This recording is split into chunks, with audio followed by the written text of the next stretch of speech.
Assalamualaikum. My name is Kaikasha. I am 5th standard.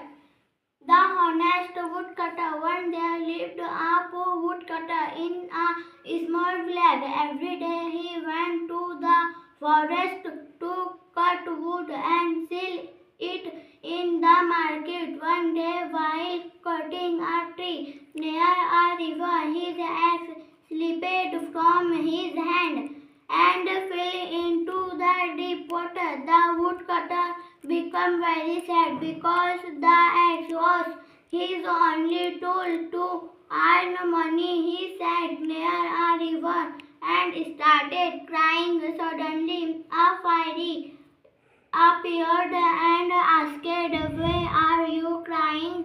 The woodcutter told her the truth. The fairy went into the river and came out with a golden axe. "Is this your axe?"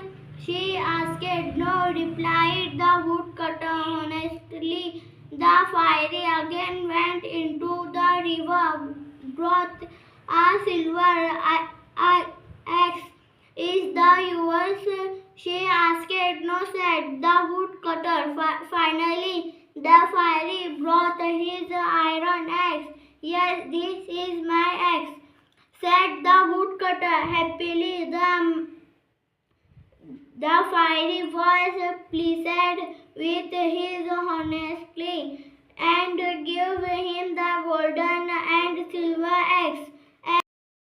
The woodcutter thanked the fairy and returned home happily. Moral: honesty is the best policy. Thank you.